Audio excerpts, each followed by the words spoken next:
राकेश जी और विष्णु जी, विपुल जी, सरयू, अंशुम जी, रितु जी, सभी लोग इस कुंडली को देखिए। मैंने आपको यह बताया था कि कोई कुंडली बलवान है या कमजोर है, ये हम कैसे देखेंगे? तो आप सभी इसको देखिए। इसके अलावा अब कोई कुंडली बलवान है या कमजोर है, ये मैं याद दिला दूं कि मैंने केंद्र भाव की बात की थी कि केंद्र का स्वामी क्रूर ग्रह होना चाहिए, लेकिन स्थित शुभ ग्रह होना चाहिए। क्रूर बिल्कुल ग्रहों सर। की स्थिति क्रूर ग्रहों की स्थिति 3, 6, 11 में होनी चाहिए। अष्टम द्वादश के स्वामी अपने ही भाव में होने चाहिए। तो एक तो ये देखना है। दूसरा, कितने धन योग का निर्माण हो रहा है, कितने राजयोग का निर्माण हो रहा है, और अरिष्ट योग, ये सारी चीजें देखनी है। और बहुत ही संक्षेप में मुझे बताना है ताकि ज्यादा समय ना लगे। 9 लोग हैं, मैं सभी से पूछूंगा और सभी का नाम लेकर पूछूंगा। तो मैं जिसका नाम लूंगा केवल वो अपना माइक अनम्यूट करेगा और मुझे उत्तर सभी लोग उत्तर दे देंगे। इसके बाद फिर हम आगे बढ़ेंगे। तो तब तक आप लोग देखिए जब तक कि शेष लोग नहीं आ जाते हैं।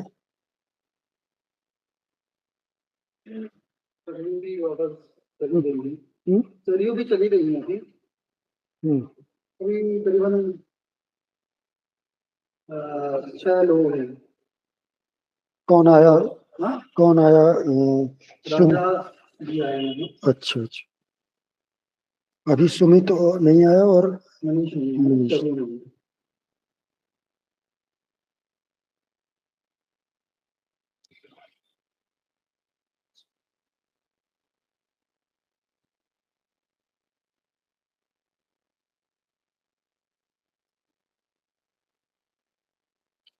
तो विष्णु जी, आप बताइए कि आपने क्या क्या देखा?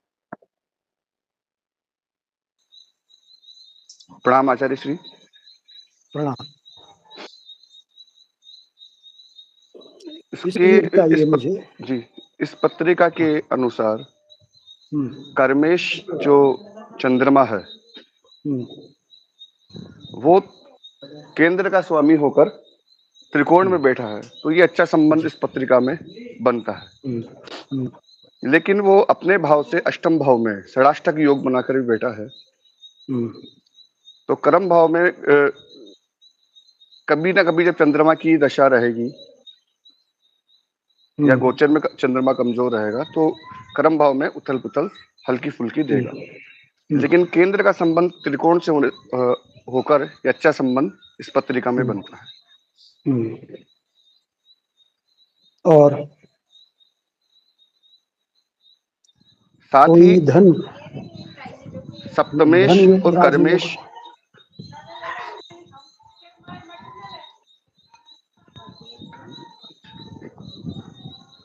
साथ में इसमें सूर्य और शनि का संबंध जो बनता है, चतुर्थेश पंचमेश शनि लाभेश सूर्य के साथ विराजमान है।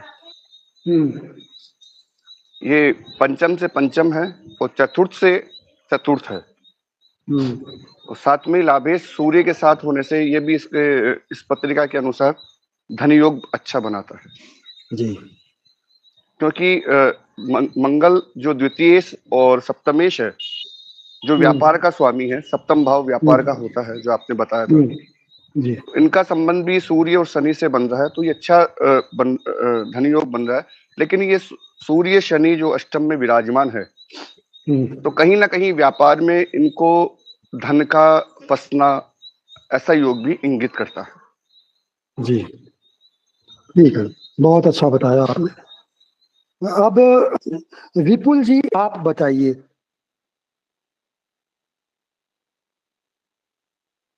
जी गुरु जी प्रणाम। प्रणाम। इस कुंडली के अनुसार गुरु जी, एक तो शुक्र लग्नेश होकर सप्तमेश में बैठा है और अपने भाव को देख रहा है जी और अपने घर को भी देख रहा है, तो अच्छा है वो शुक्र अच्छा फल लेगा और अच्छा है। दूसरा, तुला लग्न में हर हमें शनि योग कारक होता है, जो गुरु के साथ और सूर्य के साथ है। युग कारक ग्रह जो ग्रह के साथ बैठता है वो थोड़ा अच्छा फल करता है, जी वो भी एक योग अच्छा है। मंगल द्वितीयशाली धनाधिपति होके मंगल भी अच्छा फल करेगा धन की बाबत में। जी। तो मंगल और चंद्र का जो चतुर्थी दृष्टि है, मंगल की चतुर्थ दृष्टि है। मैं गुजराती हूँ सर, थोड़ा हिंदी कम आता है। हाँ कोई बात नहीं, जितना आता हो। मंगल मैं की जो समझता हूँ। चतुर्थ दृष्टि है चंद्र ऊपर, वो चंद्र मंगल का भी योग अच्छा है और पंचम के लिए भी मंगल का योग अच्छा है। जी जो कुछ मैंने देखा है इसमें। ठीक है। और अब राकेश जी आप बताइए। गुरु जी राधे राधे। राधे राधे। देखिए सर, इसमें जो लग्नेश शुक्र है वो सप्तम भाव में बैठा है। यो भाव समामी दृष्टो, यानी कि जो भाव अपने स्वामी अपने भाव को देखता है उसकी पुष्टि करता है। जी बिल्कुल। द्वितीय धन भाव में बैठा है मंगल, खुद की राशि का। जी इसकी जो मूल त्रिकोण राशि है वो सप्तम भाव में है, व्यापार के भाव में। जी दूसरा, इनका धन योग पे पंचमेश एकादशेश और एकादशेश और मंगल की दृष्टि है सप्तम।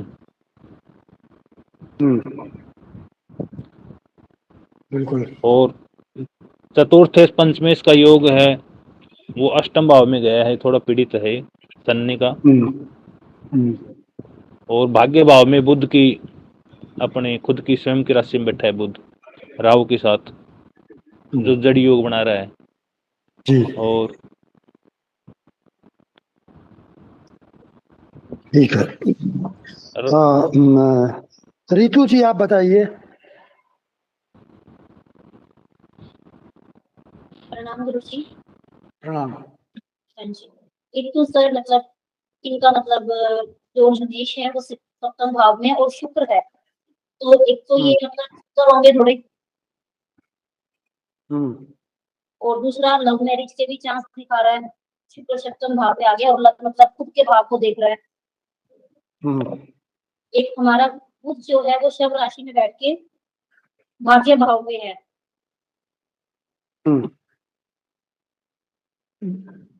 बुध उच्च नहीं हुआ, बुध कन्या में उच्च का होता है, मिथुन उसकी स्वराशि है। हाँ जी, सब राशि में बैठा हुआ है, बट तो भाग्य भाव को जी भी जी फल दे रहा है, बट थोड़ा सा आस्था भी है और वक्री है, तो इस वजह से कुछ कमजोर हो जाएगा। लेकिन मतलब भाग्य भाव और हमारा मतलब 12th में इनकी सेकंड राशि जाने की वजह से इनके थोड़ा बहुत विदेश जाने के योग भी बन रहे हैं। अच्छा जी। अच्छा, मैंने ये पूछा था कि अब तक जो कुछ भी मैंने पढ़ाया है, जैसे मैंने बताया था कि कोई कुंडली बलवान है या निर्बल है, ये कैसे देखें, तो वो देखकर आपको बताना है। फिर मैं धन योग के बारे में बताया, राजयोग के बारे में बताया, अरिष्ट योग के बारे में बताया। तो इस कुंडली में जो कुछ भी आपको नजर आता है वो मुझे बताइए। एक तो ये तुला लग्न की कुंडली है और शुक्र इसको अपने लग्न को देख रहा है, तो ये बहुत अच्छी चीजें पसंद करने वाले, लग्जरी को पसंद करने वाले, देखने में सुंदर होंगे। जी। चंद्र पंचम में है और शनि की इस पे दृष्टि है, तो घर भाव तो ये शनि का ही है, परंतु इसमें इनके एजुकेशन में थोड़ी सी प्रॉब्लम हो सकती है और संतान में थोड़ा डिले हो सकता है। जी। और एक बुध अपने घर में है, लेकिन राहु है और वक्री भी है, बुध तो थोड़ा सा पीड़ित तो है, तो इस वजह से इनकी थोड़ी मैं कंक्लूजन नहीं निकाल सकती कि बुध और राहु के इकट्ठे होने से मतलब होगा क्या। और सूर्य शनि गुरु है साथ में, लेकिन सूर्य और शनि का भी साथ में अष्टम में होना अच्छा नहीं है। और एक केतु इनका तीसरे भाव में है, और इस वजह से इनका अपने छोटे भाई के साथ थोड़ी ज्यादा बनती नहीं बनेगी, या उसकी तरफ से इसको प्रॉब्लम होगी। दूसरा, मंगल दूसरे भाव में है, परंतु वो अपना ही उसका राशि है, तो धन के हिसाब से तो अच्छा होगा, परंतु फैमिली में थोड़ी प्रॉब्लम वो दे सकता है। जी ठीक है। अब सुमित जी आ गए हैं क्या? अभी नहीं आए हैं। मनीष जी आए हैं? मनीष जी भी नहीं आए हैं। राजा जी नहीं हैं। ओके, सभी से मैं पूछ चुका हूँ। सरयू जी आपने भी बहुत अच्छा बताया। राकेश जी बता चुके हैं। तो देखिए, मैंने अभी शायद पिछले हफ्ते ही बताया था कि कुंडली बलवान है या निर्बल है, वो हम कैसे देखते हैं। हमने बताया था कि केंद्र का स्वामी क्रूर ग्रह होना चाहिए। अब ये चर राशियां हैं, इनमें चतुर्थ का स्वामी शनि क्रूर ग्रह है और सप्तम का स्वामी मंगल क्रूर ग्रह है, तो ये अच्छा है। ये सौम्य ग्रह है, चंद्रमा वो ठीक नहीं कहेंगे, और शुक्र भी सौम्य ग्रह है, तो हम उसे भी ठीक नहीं कहेंगे। लेकिन चंद्रमा कृष्ण पक्ष का है, ये क्रूर है चंद्रमा, इसलिए केंद्र का स्वामी होकर बुरा नहीं है, ये भी अच्छा है। तो पहला जो पॉइंट था कि क्रूर ग्रह, ज्यादा से ज्यादा क्रूर ग्रह केंद्र के स्वामी हों, तो यहाँ पर 3 क्रूर ग्रह केंद्र के स्वामी हैं, ये एक अच्छी बात है। अब दूसरा, मैंने ये कहा था कि केंद्र में शुभ ग्रहों की स्थिति होनी चाहिए। तो केंद्र, 4 केंद्रों में से केवल एक केंद्र में शुभ ग्रह शुक्र स्थित है, 3 केंद्र खाली है। तो ये स्थिति थोड़ा कुंडली को निर्बल करती है। यहाँ पर मैंने लग्न और लग्नेश के अंश नहीं लिखे हैं, भूल गया हूं। अंश ठीक है, शुक्र तो 11 अंश का था और लग्न भी ऐसा ही कुछ था, यानी ठीक है, बलवान लग्न और लग्नेश बलवान है। तो ये कुंडली, इसके अलावा जो क्रूर ग्रहों की बात की थी कि 3, 6, 11 भाव में क्रूर ग्रह होने चाहिए, तो केवल तीसरे भाव में क्रूर ग्रह स्थित है, लेकिन शेष 2 भाव यहाँ क्रूर ग्रह नहीं है। तो यहाँ भी थोड़ा सा कमजोरी हम कहेंगे। अष्टमेश को अष्टम में होना चाहिए, ऐसा मैंने कहा था, लेकिन ये अष्टमेश तो लग्नेश भी है, लग्नेश को अष्टमेश होने का दोष नहीं लगता है। तो अगर अष्टमेश अष्टम में नहीं है तो अच्छा है, क्योंकि ये लग्नेश है और लग्न को देख भी रहा है, तो लग्न को प्रदान कर रहा। अब द्वादशेश को मैंने कहा था कि द्वादश में ही होना चाहिए, वो बेहतर है स्थिति होती है, लेकिन द्वादशेश द्वादश में तो नहीं है, नवम में है, लेकिन अपनी राशि में है, इसलिए हम उसे भी अच्छा कहेंगे।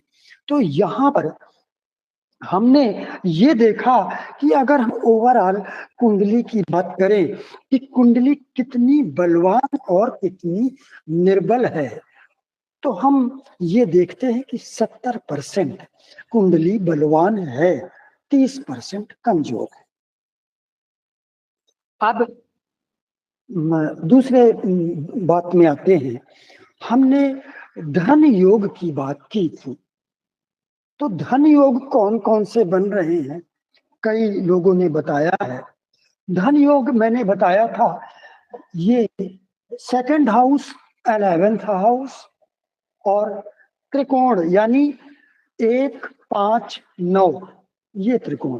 तो ये 5 भाव के स्वामी यदि एक साथ, इनसे कोई 2 एक साथ स्थित हों या एक दूसरे को देख रहे हों या एक दूसरे से राशि परिवर्तन कर रहे हों तो धन योग का निर्माण करते हैं। तो अब धन योग का स्वामी मंगल अपनी राशि में स्थित है और लाभ भाव के स्वामी सूर्य को देख रहा है, सूर्य भी मंगल को देख रहा है।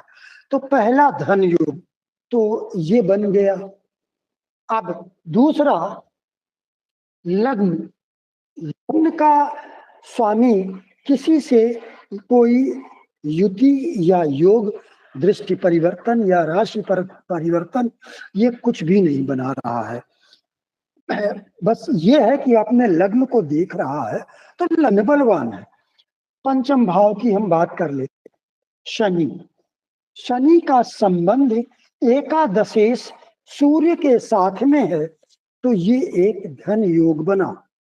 शनि की दृष्टि मंगल पर और मंगल की दृष्टि शनि पर, ये दूसरा धन योग बना। नवम भाव, नवम भाव का स्वामी नवम भाव में ही है और किसी से भी दृष्टि परिवर्तन नहीं हो रहा है, केवल मंगल की दृष्टि पड़ रही है।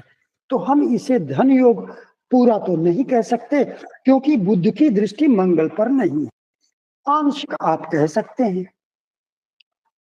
एकादश भाव, एकादश भाव का जो स्वामी है उसके बारे में तो बता ही चुके कि मंगल और शनि दोनों के साथ धन योग बना रहा है। अब राजयोग, राजयोग में नवम भाव का स्वामी चंद्रमा, दशम भाव का स्वामी चंद्रमा और नवम भाव का स्वामी बुध, ये दोनों किसी भी तरह से राजयोग नहीं बना रहे हैं।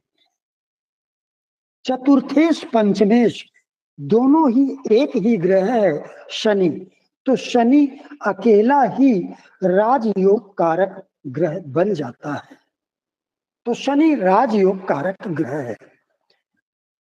चंद्रमा, दशमेश चंद्रमा यानी केंद्र भाव का स्वामी त्रिकोण में बैठा है तो ये राजयोग तो नहीं बना रहा है, लेकिन इसको आप धन योग की श्रेणी में रख सकते हैं।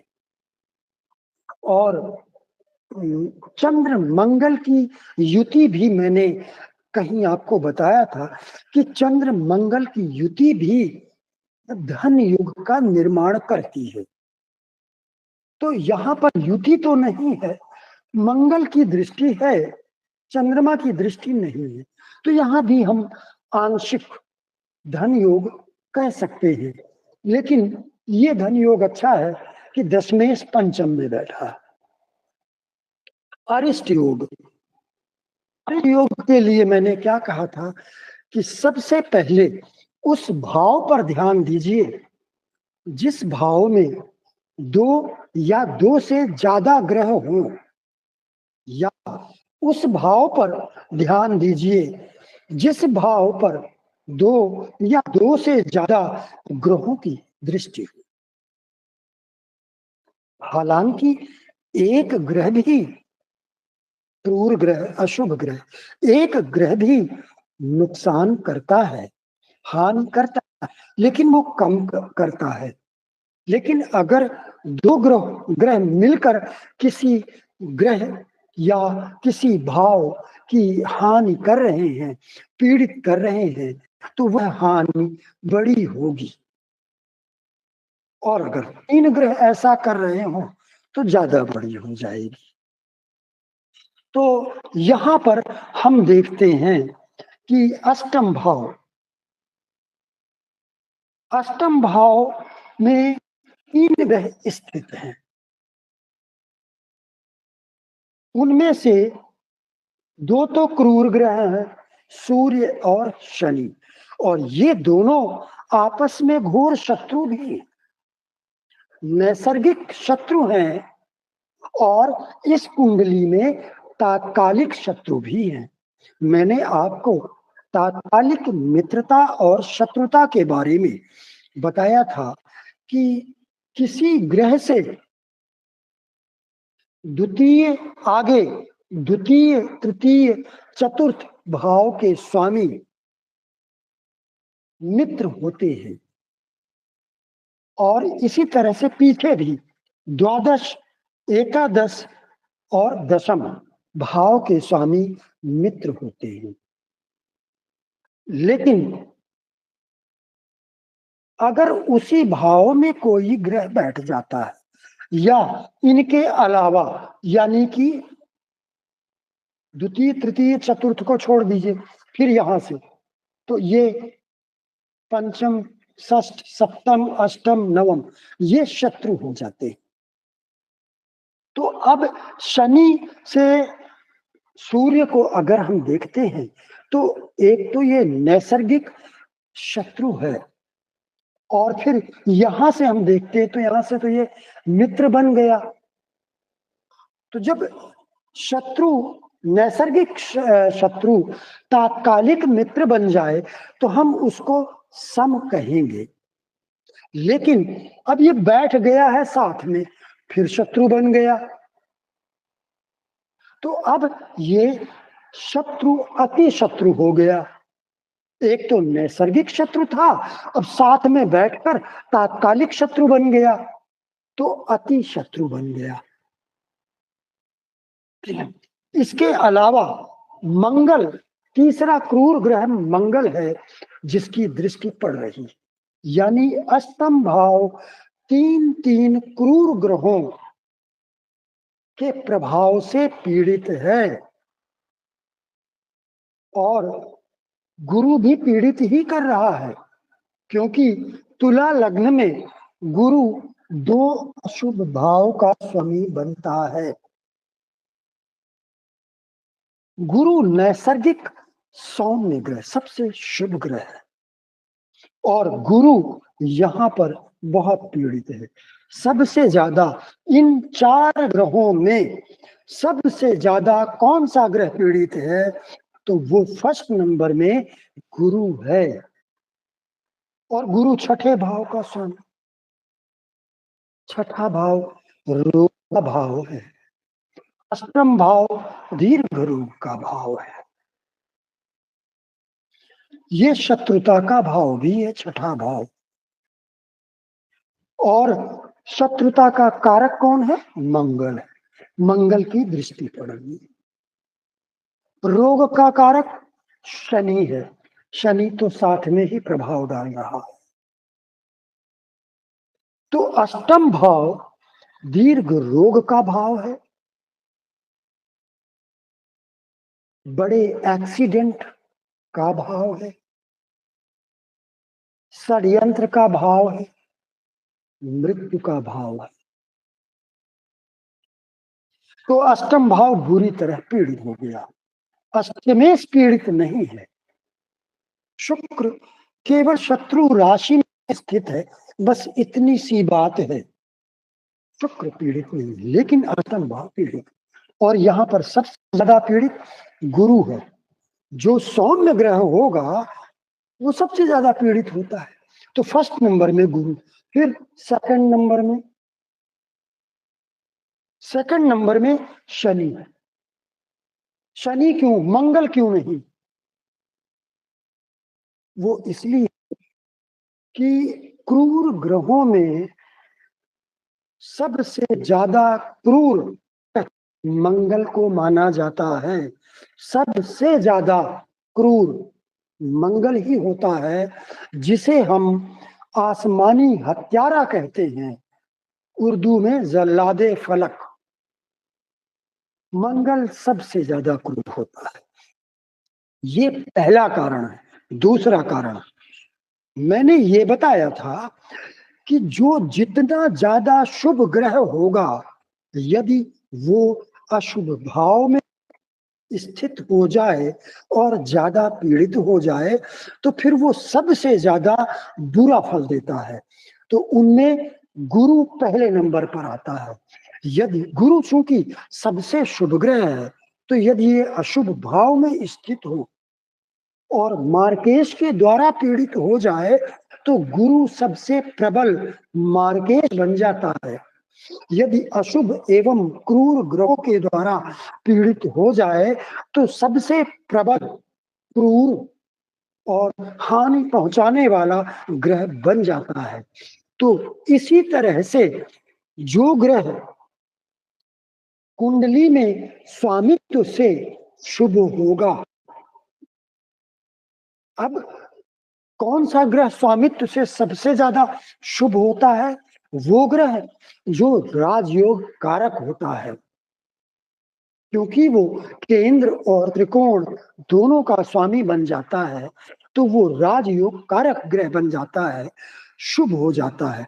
यहाँ पर शनि केंद्र का स्वामी होने से उसकी क्रूरता, अशुभता समाप्त हो गई, तटस्थ हो गया।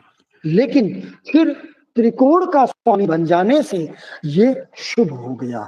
तो तुला लग्न की कुंडली में शनि एक शुभ ग्रह है, शुभ परिणाम देगा, बशर्ते कि बुरे भाव में ना हो और बहुत पीड़ित ना हो।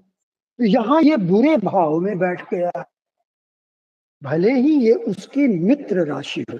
मित्र राशि एक पॉजिटिव फैक्टर है, लेकिन अन्य सभी फैक्टर निगेटिव है।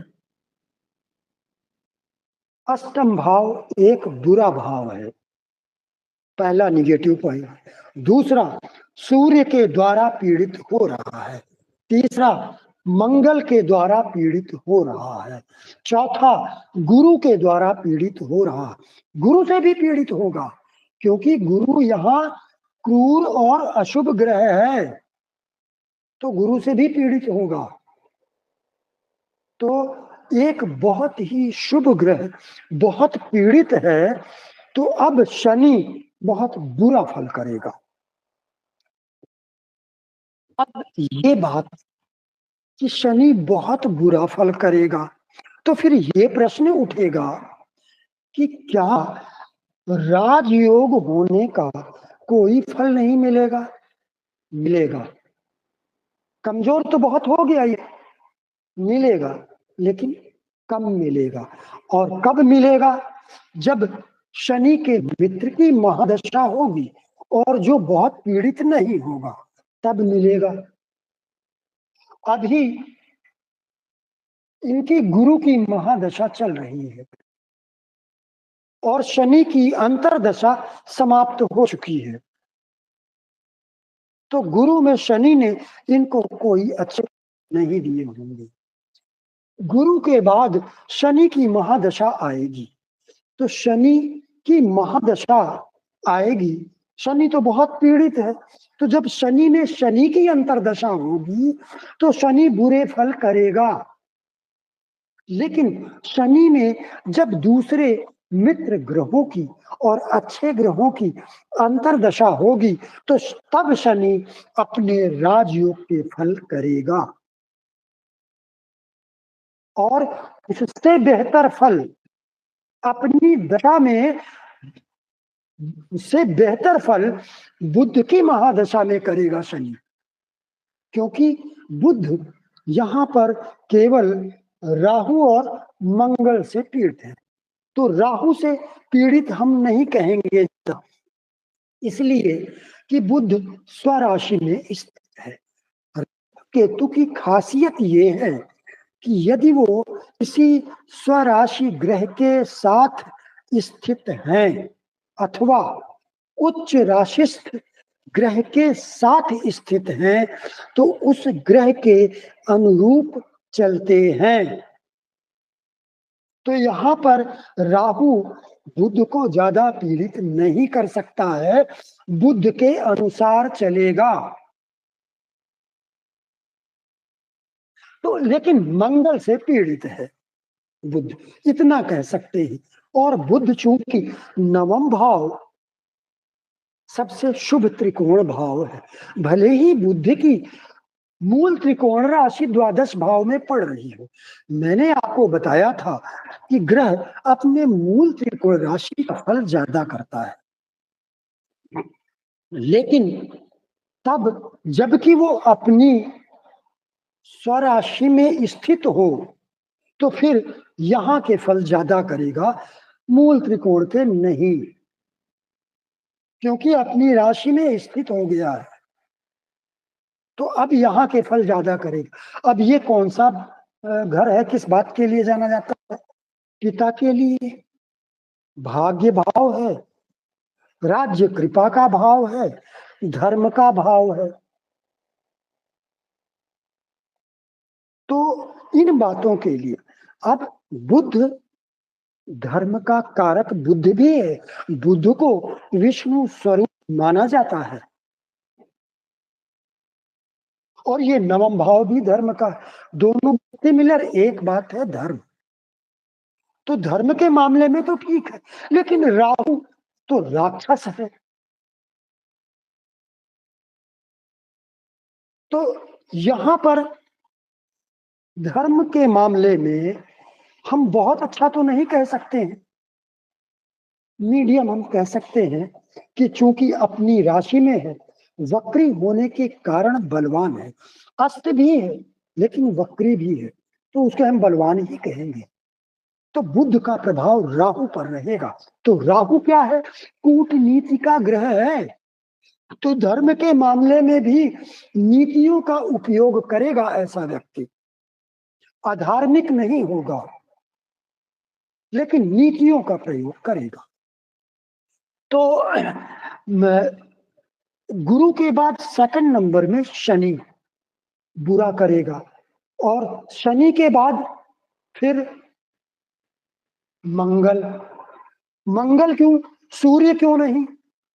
इसलिए कि मंगल तुला लग्न की कुंडली में मार्केश होता है, द्वितीय भाव का स्वामी और सप्तम भाव का स्वामी।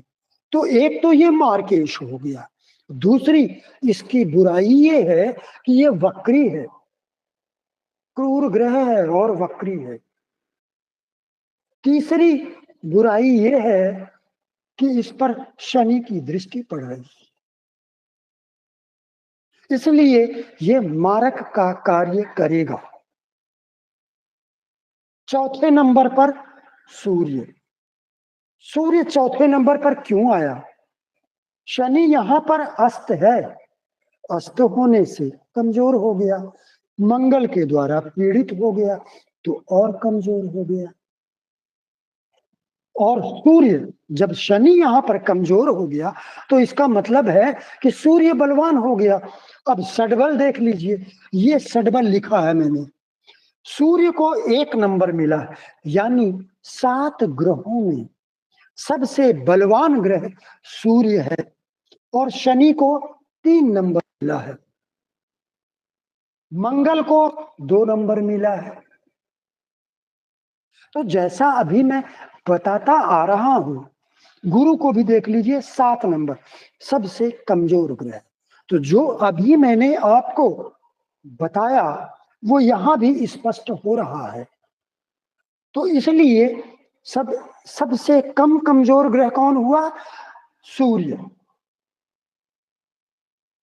तो अब ये अष्टम भाव, अष्टम भाव पहली बात तो रोग के लिए, और दूसरा चूंकि शनि अष्टम में बैठकर धन भाव और धन भाव के स्वामी मंगल को दृष्ट कर रहा है, पीड़ित कर रहा है। तो जब शनि की महादशा होगी और शनि की अंतर्दशा, शनि की महादशा और शनि की अंतर्दशा, शनि की महादशा और मंगल की अंतर्दशा, तो इनके साथ धन के मामले में कुछ षड्यंत्र होगा।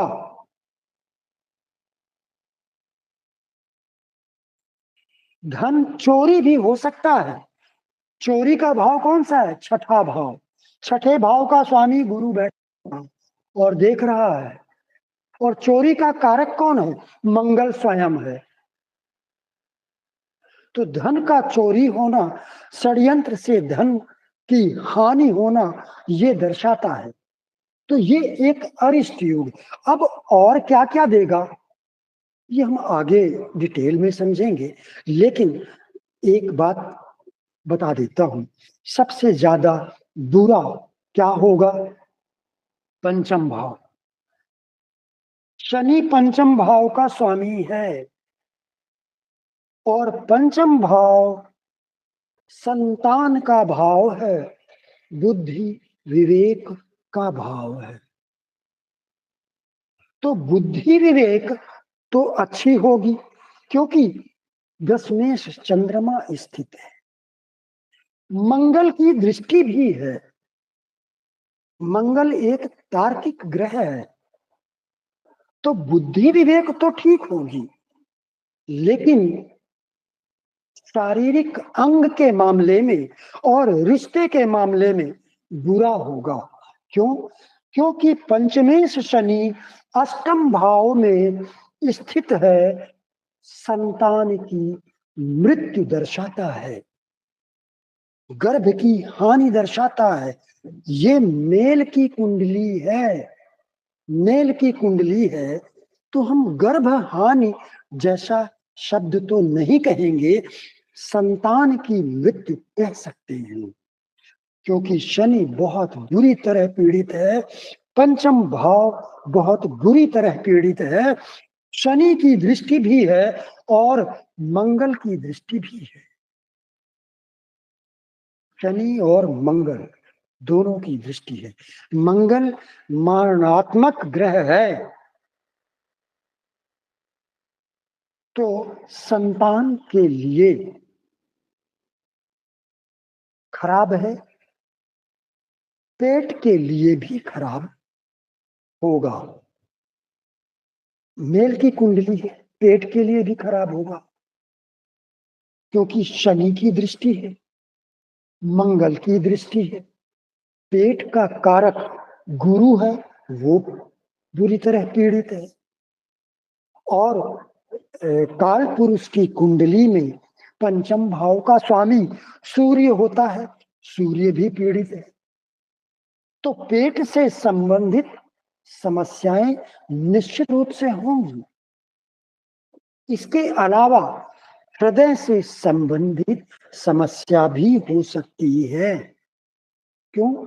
सूर्य हृदय का कारक है, और सूर्य यहाँ मंगल और शनि गुरु के द्वारा पीड़ित है। पंचम भाव का स्वामी भी पीड़ित है, पंचम भाव भी पीड़ित है। पंचम भाव हृदय का भाव है। तो ये अरिष्ट योग ये है। तो मैंने आपको यहाँ पर ये बताया कि कुंडली 70% हम बलवान कह सकते हैं, धन योग है, लेकिन अब जो ग्रह धन योग बना रहे हैं, पहले तो चंद्रमा की ही बात कर लेते हैं। चंद्रमा दशम भाव का स्वामी होकर पंचम में बैठा है, अच्छा है, धन योग, धन के लिए अच्छा है, मंगल की दृष्टि भी कर रही है। लेकिन ये चंद्रमा मन का कारक है, और ये पंचम भाव बुद्धि का भाव है, भावनाओं का भाव है। इसलिए यहाँ पर चंद्रमा बहुत पीड़ित है। ऐसा व्यक्ति बहुत तनावग्रस्त होगा, चिंता में होगा। ये कुंडली पर प्रेडिक्शन मैंने कल दिया था। उन्होंने एक बात कही कि इस समय उन्होंने बताया कि 2020 से मैं मानसिक तनाव में रहता हूँ, बहुत चिंतित रहता हूँ, डर भी लगता है। तो आप देखिए 2020 से 7.5 इनकी शुरू हुई है, उसके पहले शुरू हो गई थी। शनि अभी यहाँ है और अभी 6 महीने पहले ही यहाँ आया है। मार्च में आ जब गया था शनि जी, 29 मार्च को आ गया था शनि। हाँ, तो इसी महीने अभी लगभग 6 महीने तो बता रहा हूँ। हाँ हाँ हाँ हाँ। तो जब मकर में शनि आया तो इनकी 7.5 शुरू हो गई। तो एक तो चंद्रमा शनि और मंगल के द्वारा पीड़ित, दूसरा 7.5 शुरू हो गई। अब ये 7.5 इनकी बुरी होगी। क्यों? क्योंकि चंद्रमा बहुत पीड़ित है और शनि भी बहुत पीड़ित है, इसलिए इनकी 7.5 बुरी होगी। सबकी बुरी नहीं होती है। आगे 7.5 का भी हम क्लास लेंगे। तो एक तो 7.5 शुरू हो गई और इसी वर्ष शायद मई की स्टार्टिंग में राहु चंद्रमा के ऊपर आ गया, गोचर कर रहा है इस समय राहु। तो गोचर में चंद्रमा की स्थिति बहुत बुरी है, कुंडली में भी बहुत बुरी है। शनि जो धन योग बना रहा है, लेकिन अब ये शनि अस्त है तो कितना अच्छा धन योग हो गया, कमजोर हो गया, धन योग कमजोर हो गया। मंगल यहां वक्री है, ये भी ऊट पटांग के फल देगा और ये भी पीड़ित है। तो कुल मिलाकर चूंकि मंगल अपनी राशि में, तो हम ये कह सकते हैं कि इनके पास धन सामान्य होगा। सूर्य भी यहाँ पीड़ित हो गया है, एकादश भाव का स्वामी, पंचम भाव चतुर्थ भाव का स्वामी शनि पीड़ित हो गया, नवम भाव का स्वामी बुध मंगल से पीड़ित हो गया। हालांकि वक्री है लेकिन फिर भी पीड़ित तो है, तो बहुत अच्छा तो नहीं कह सकते हैं, तो कमी तो आ गई। तो बचता कौन है? शुक्र ही भर तो बचता है जो पीड़ित नहीं किसी से। बस इतना है कि शत्रु राशि में और षडबल में शुक्र को 4 अंक मिले हैं, मीडियम है बलवान। तो शुक्र अच्छा है, मंगल थोड़ा ठीक है क्योंकि शनि से पीड़ित है, लेकिन फिर भी शनि चतुर्थ पंचम का स्वामी है। तो एक तरफ कुटुंब का नुकसान करेगा, कुटुंब में लड़ाई झगड़ा करवाएगा, दूसरी तरफ कुछ धन भी देगा। तो इसलिए इनके पास सामान्य धन होगा। अब हम आगे बढ़ते हैं। अभी इस समय गुरु की महादशा चल रही है। मैंने अभी दशाओं का अध्याय नहीं दिया है, फिर भी थोड़ा सा आज बता देता हूं। गुरु की महादशा चल रही है। अब बताइए कि गुरु कैसे फल देगा? गुरु की महादशा 16 वर्ष की होती है, तो गुरु को 16 वर्ष में अपने फल देने हैं।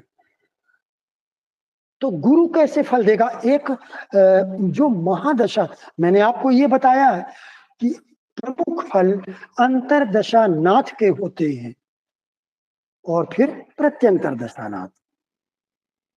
लेकिन महादशा नाथ को हम छोड़ तो सकते नहीं, क्योंकि महादशा नाथ क्या है कि प्रधानमंत्री, अगर उन्होंने कोई विधेयक लाया है तो जो दूसरे स्टेट के मुख्यमंत्री हैं मानना चाहिए, लेकिन कुछ मुख्यमंत्री हैं जो नहीं भी मानते हैं, अपनी चलाते हैं। लेकिन प्रधानमंत्री जो है उसके अनुसार ही पूरा देश चलेगा। आप ज्यादा कुछ गड़बड़ नहीं कर सकते। मुख्यमंत्री पूरी तरह स्वतंत्र नहीं होते हैं, 50% स्वतंत्र होते हैं, लेकिन पूरी तरह नहीं। तो गुरु जिसकी महादशा है 16 वर्ष में क्या क्या मिलना है, ओवरऑल वो गुरु ही बताएगा कि क्या क्या करना है। अब गुरु को देखिए, तृतीय भाव का स्वामी और छठे भाव का स्वामी। तो गुरु तृतीय और छठे भाव का फल करेगा। तृतीय भाव पराक्रम के लिए जाना जाता है और छोटे भाई बहन के लिए जाना जाता है। किसी ने कहा था कि तृतीय भाव में केतु स्थित है, इसलिए इनकी छोटे भाई बहन से नहीं बनेगी। तो किसने कहा था मैं भूल गया, तो मैं सभी को बता देना चाहता हूं कि तृतीय भाव में ये हमेशा कहा गया है कि 3, 6, 11 में क्रूर ग्रह होने चाहिए, वो अच्छा फल करते हैं। तो ये क्रूर ग्रह बुरा कैसे करेगा? हाँ, एक से ज्यादा क्रूर ग्रह हो जाएं और शत्रु राशि में, तब ऐसा कर सकते हैं। फिर अगर 3 क्रूर ग्रहों का प्रभाव हो गया तो फिर छोटे भाई बहन होंगे ही नहीं। कभी कभी अगर ज्यादा क्रूर ग्रह और यहाँ शत्रु राशि हो, नीच हो, अस्त हो, वक्री हो, तब भी ऐसा होता है कि छोटे भाई बहन नहीं होते हैं। लेकिन अभी केवल एक क्रूर ग्रह है, तो ये केतु यहाँ पर अच्छा है, भाई बहनों से संबंध नहीं बिगड़ेंगे।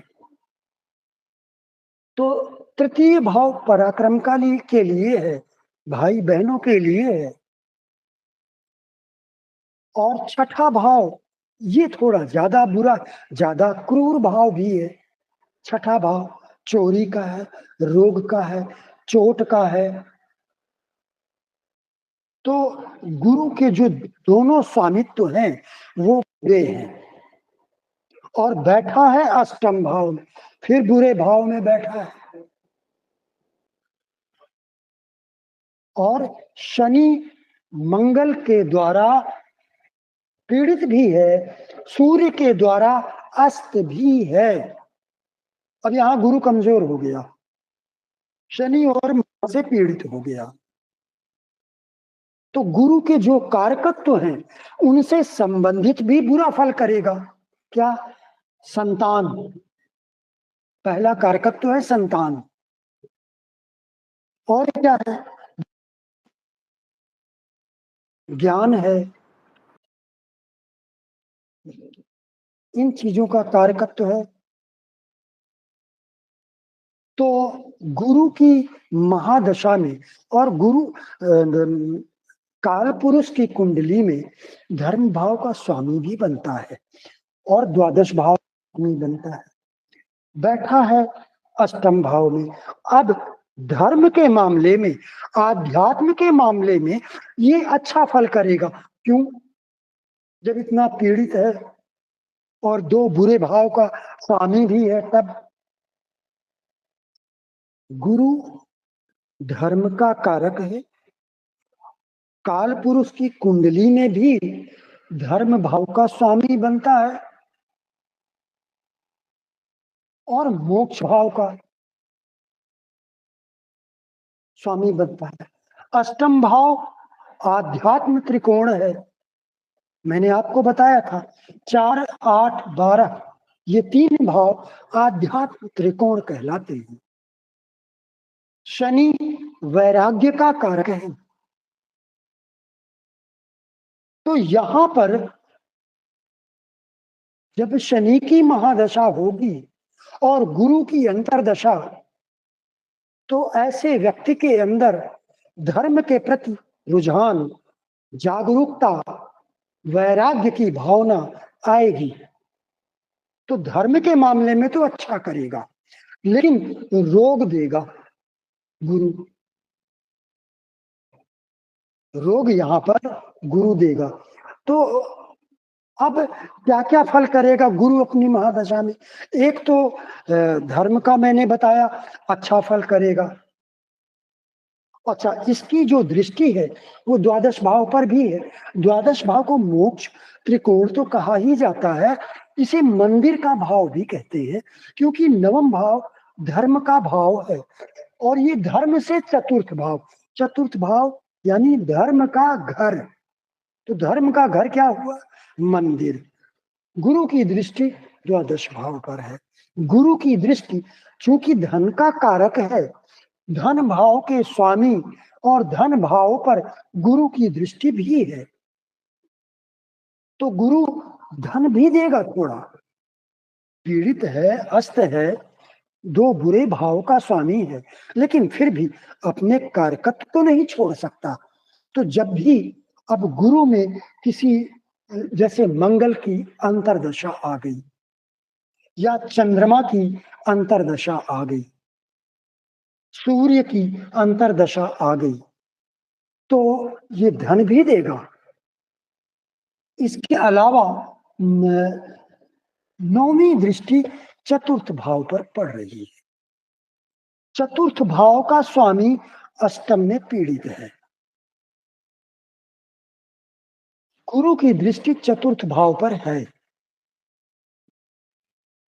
तो गुरु की दृष्टि होने से थोड़ा सा घर का सुख भी मिलेगा इनको, क्योंकि गुरु सुख का कारक है और चतुर्थ भाव सुख का भाव है।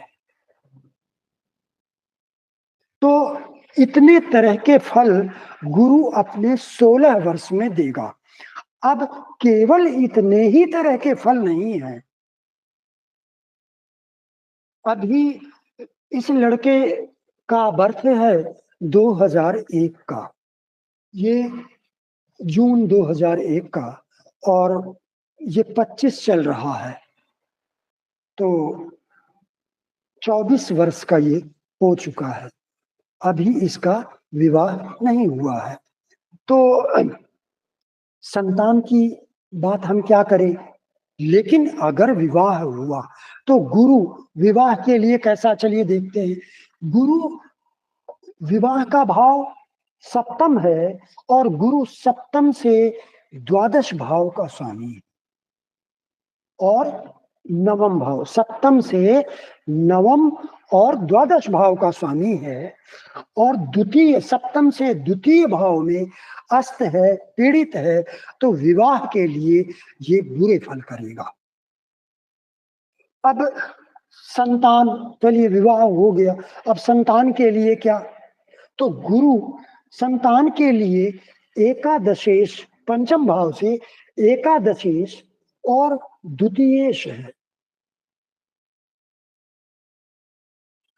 एकादश भाव संतान के लिए लाभ भाव है, अच्छा होना चाहिए, लेकिन एकादश भाव बहुत क्रूर भाव भी है। और द्वितीय भाव धन के लिए अच्छा है, लेकिन ये मारक भाव भी है। तो जब गुरु अष्टम में पीड़ित हो बुरी तरह से, तो फिर संतान के लिए गुरु की अंतर प्रत्यंतर दशा अच्छी नहीं होगी। धन के लिए देख लेते हैं या पैतृक संपत्ति के लिए देख लेते हैं। पैतृक संपत्ति या घर का, भूमि भवन का भाव है, यहां से ये द्वादश भाव का स्वामी, बुरे भाव का, चतुर्थ से द्वादश भाव का स्वामी, और तृतीय भाव, दोनों ही बुरे भाव हैं। अष्टम में पैतृक संपत्ति का भाव है, वहां बैठा है, लेकिन पीड़ित हो गया है बुरी तरह से, और यहाँ दो बुरे भाव का स्वामी भी है। इसलिए गुरु अपनी अंतर प्रत्यंतर दशा में भूमि भवन मकान नहीं दे सकता है। तो इस तरह से सभी, अब कैरियर की बात कर लेते हैं। गुरु तृतीय और छठे, दो बुरे भाव का स्वामी, लेकिन छठे भाव को नौकरी का भाव भी कहते हैं। तो इस लिहाज से गुरु तो ठीक हुआ, हाँ, पीड़ित बहुत बुरी तरह हो गया।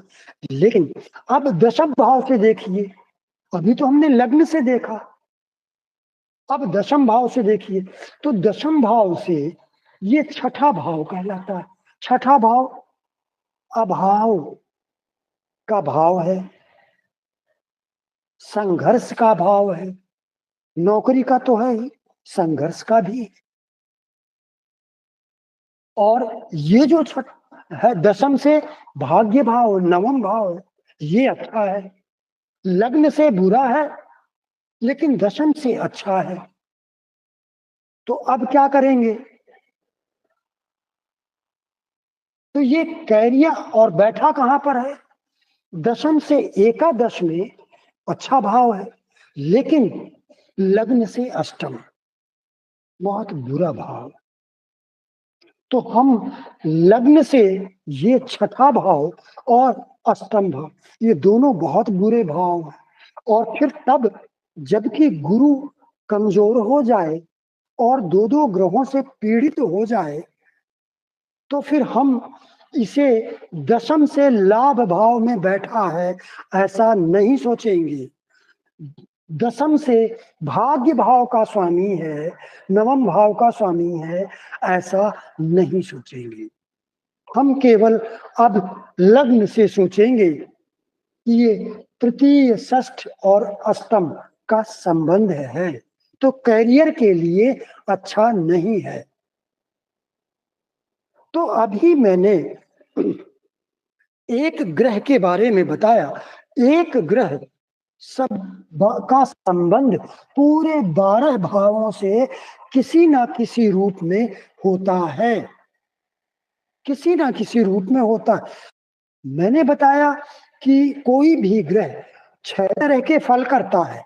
पहला अपने कारकत्व से संबंधित, दूसरा अपने स्वामित्व से संबंधित, तीसरा काल पुरुष की कुंडली के अनुसार, चौथा जहां वो स्थित है, पांचवा जिन ग्रहों की उस पर दृष्टि है, छठवां जिन ग्रहों की उनके साथ युति हो रही है। ये मैंने बताया था, लेकिन आज विस्तार दिया है मैंने और ये बताने का प्रयास किया है कि किसी भी ग्रह का संबंध पूरे 12 भाव से होता है। तो ये मैंने एक ग्रह को लेकर आपको ये बताया कि गुरु अपनी महादशा में कैरियर से संबंधित, धन से संबंधित, विवाह से संबंधित, संतान से संबंधित अच्छा फल नहीं करेगा। धन से संबंधित थोड़ा अच्छा करेगा क्योंकि ये धन का कारक है।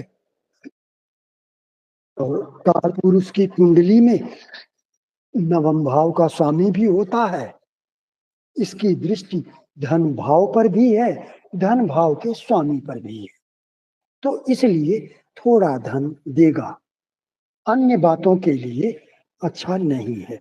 अब ये इस लड़के में अब 24 वर्ष तो हो चुका है, कंप्लीट हो गया है, लेकिन बेरोजगार है। इन्होंने कहा मैं 2-3-4 साल से परेशान हूँ। पहले इन्होंने बायोटेक्नोलॉजी किया था, शायद ग्रेजुएशन किया होगा बायोटेक्नोलॉजी से, या पोस्ट ग्रेजुएशन किया होगा। पोस्ट ग्रेजुएशन भी 22 वर्ष की उम्र में संभवतः समाप्त हो जाता है। तो बायोटेक्नोलॉजी जो इनके ग्रह बता भी रहे हैं वो आगे का विषय है, आगे जब हम शिक्षा की बात करेंगे तो हम उस पर आएंगे। तो इन्होंने पहले बायोटेक्नोलॉजी लिया, अब इसके बाद उसमें नौकरी इनको मिली नहीं, ये परेशान रहे। मिली थी नौकरी लेकिन कई जगह थोड़े से समय के लिए मिलती फिर छूट जाती थी। और इसके बाद इन्होंने आईटी सेक्टर का कोई 1 वर्ष का कोर्स किया, फिर भी अब नौकरी नहीं मिल रही है, तो इस उद्देश्य से आए थे। अब यहाँ पर हमने कुंडली कितनी बलवान है और कौन कौन से योग हैं और ग्रहों के बारे में भी बात कर लिया कि कौन से ग्रह कितने बलवान और कमजोर है। भाव की बात हमने नहीं की। लग्न के बारे में मैंने बताया था कि लग्न ठीक है, लग्नेश भी ठीक है, अंश बल से ठीक है, और लग्न पर किसी भी ग्रह की दृष्टि नहीं है, लग्नेश पर भी किसी ग्रह की बुरी दृष्टि नहीं है, और ना ही वो पाप कर्तरी में है। तो लग्न लग्नेश ठीक है। तो इसका मतलब ये है, और जो कुंडली है वो पूरी खराब दिखाई मैंने ग्रहों के मामले में। तो इसका क्या मतलब है? संघर्ष रहेगा जीवन में, इनके जीवन में संघर्ष रहेगा। अभी गुरु में शुक्र की अंतर्दशा चल रही है जो 23 फरवरी 26 तक रहेगी। गुरु शुक्र दोनों ही नैसर्गिक शत्रु ग्रह हैं, तात्कालिक मित्र हैं, लेकिन ये कैसी मित्रता है? द्विद्वादश का संबंध है, और द्विद्वादश का संबंध खराब माना जाता है, षडाष्टक भी खराब माना जाता है। तो गुरु में शुक्र की अंतर्दशा है, शुक्र शत्रु राशि में है, तो शुक्र कोई बहुत अच्छे रिजल्ट तो नहीं देगा, लेकिन फिर भी ठीक है, देगा। मैंने उनको नौकरी के लिए अभी शायद 1-1.5 महीने का ही समय बताया है मैंने कि अभी मिल जाएगी नौकरी उनको। प्रत्यंतर दशा का भी मुझे ध्यान नहीं है। तो भाव के बारे में हमने क्या क्या देखा है कि द्वितीय भाव कमजोर हो रहा है। हालांकि मंगल बैठा है, लेकिन बहुत बलवान तो नहीं कह सकते हैं, क्योंकि शनि की दृष्टि है, तो ज्यादा बलवान तो नहीं कह सकते हैं। लेकिन मंगल वक्री होने से बलवान भी है। गुरु की दृष्टि भी पड़ रही, गुरु की दृष्टि शुभ होती है, लेकिन यहाँ पर गुरु की दृष्टि में शुभता बहुत कम रह गई, लेकिन फिर भी थोड़ी सी तो है शुभता। फिर सूर्य की दृष्टि भी है मंगल पर, और मंगल की सूर्य पर, तो धन योग का निर्माण भी हो रहा है। इसलिए हम इसको ऐसा कहेंगे कि 70% ये भाव बलवान है, 70% कहेंगे। चतुर्थ भाव ठीक है, चतुर्थ भाव पर किसी भी बुरे ग्रह की दृष्टि नहीं है। हालांकि चतुर्थ भाव का स्वामी कमजोर है और गुरु की शुभ दृष्टि पड़ रही है, तो इसलिए हम चतुर्थ भाव को सामान्य तौर पर ठीक कहेंगे। शनि वैसे भी चतुर्थ भाव का स्वामी, शनि चतुर्थ से पंचम भाव में गया है, तो शुभ भाव में गया है चतुर्थ से, और पंचम से चतुर्थ में गया है, तो चतुर्थ और पंचम दोनों के लिए वो ठीक है। लेकिन कमी यही हो गई कि वो सूर्य और मंगल के द्वारा पीड़ित हो गया। तो फिलहाल इसका चतुर्थ भाव ठीक है, पंचम भाव पीड़ित है। पंचम भाव पर शनि और मंगल की दृष्टि पड़ रही है, तो पेट से संबंधित और संतान से संबंधित समस्या जरूर होगी, लेकिन धन के मामले में, बुद्धि के मामले में ठीक है। शनि की दृष्टि अपने भाव पर है, तो भौतिक मामलों में तो अच्छा है। मंगल की दृष्टि पंचम में है, तो भौतिक मामले में ठीक है। चंद्रमा केंद्र का स्वामी है। अब चूंकि ये चंद्रमा कृष्ण पक्ष का है, क्रूर ग्रह है, तो केंद्र का स्वामी होने से शुभ बन जाता है। तो अब ये शुभ चंद्रमा पंचम भाव में स्थित है, तो पंचम भाव को भौतिक मामले में तो ठीक कहेंगे, लेकिन शारीरिक और रिश्ते के मामले में बुरा कहेंगे। इसके बाद सप्तम भाव, सप्तम भाव का स्वामी सप्तम से अष्टम में गया है, और पीड़ित भी हो गया है, तो ये सप्तम के लिए अच्छा संकेत नहीं है।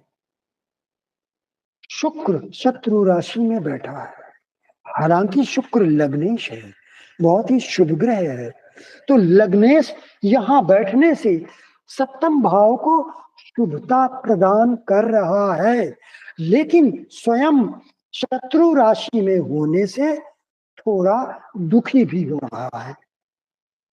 तो इसको अच्छा, इस पर अन्य किसी ग्रह की दृष्टि नहीं है, केवल कमी ये है कि सप्तमेश सप्तम से अष्टम में गया, भले ही अपनी राशि में हो, लेकिन गया तो सप्तम से अष्टम में, बुरे भाव में गया है। दूसरी बात, हम तब भी ज्यादा बुरा नहीं कहते, यदि वो पीड़ित ना होता तब। अपनी राशि में है तो बलवान हो गया, जब ग्रह बलवान होगा तो दोनों राशियां बलवान होती हैं, तो हम बुरा नहीं कहते, थोड़ा सा बुरा जरूर कहते कि सप्तम से अष्टम में गया, लेकिन समस्या ये है कि ये वक्री हो गया है और शनि के द्वारा पीड़ित भी हो गया है।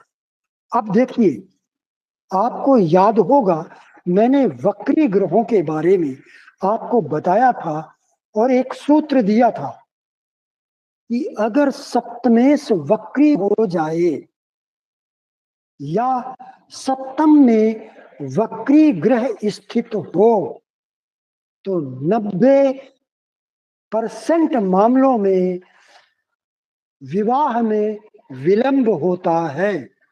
तो देखिए, सप्तमेश वक्री हो गया है और विलंब कारक शनि की दृष्टि भी सप्तमेश पर है, तो इस तरह से हम ये कह सकते हैं कि ये विलंबित विवाह की कुंडली है।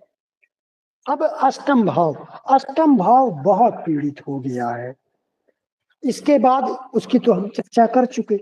नवम भाव ठीक है, बहुत बुरा नहीं है, ठीक है, अपनी राशि में स्थित है, वक्री भी है, बलवान है, भले ही मंगल की दृष्टि पड़ रही हो, वो ठीक है। दशम भाव, अभी ये कैरियर का भाव है, दशम भाव, इस पर किसकी किसकी दृष्टि है जरा बताइए। केवल शनि की दृष्टि है, केवल शनि की दृष्टि है, और शनि अष्टम भाव में है, अष्टम भाव में बैठकर दशम को देख रहा है। तो जो ग्रह जहां पर स्थित होता है उस भाव के गुण भी उसकी दृष्टि में आ जाते हैं।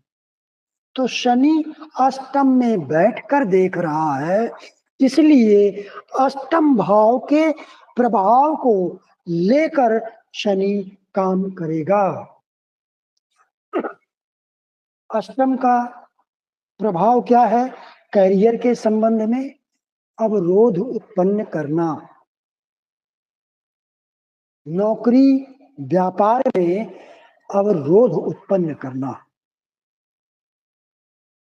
तो यहां पर शनि की दृष्टि, क्योंकि बहुत पीड़ित हो गया, अस्त भी हो गया, तो अब उसकी जो शुभता थी बहुत कम हो गई, अब अशुभता ज्यादा आ गई इसकी दृष्टि में। तो अब ये अष्टम भाव के प्रभाव को दशम भाव में डाल रहा है, तो नौकरी व्यापार में क्या होगा? अवरोध उत्पन्न होगा, बीच बीच में नौकरी छूटेगी, ये इसका परिणाम होगा। अब दशमेश को देख लेते हैं, दशमेश पर भी शनि की दृष्टि अष्टम भाव से पड़ रही है और मंगल के द्वारा भी पीड़ित है, जो मार्केट है। तो चंद्र, और बैठा कहाँ है चंद्रमा? सम से अष्टम भाव में, अष्टम भाव बुरा भाव होता है। हम अगर ये पीड़ित नहीं होता तो फिर हम इसे दशम से अष्टम भाव नहीं कहते, हम लग्न से पंचम भाव कहते, कि बहुत अच्छे भाव में है, लेकिन ये पीड़ित हो गया तो अब हमें ये कहना पड़ेगा कि ये दशम से अष्टम भाव में है। और ये भी दशमेश का अष्टम भाव में जाना और दो ग्रहों के द्वारा पीड़ित हो जाना भी वही दर्शाता है जो शनि की दृष्टि यहाँ दर्शाती है कि इनका जो कैरियर है वो डावाडोल रहेगा।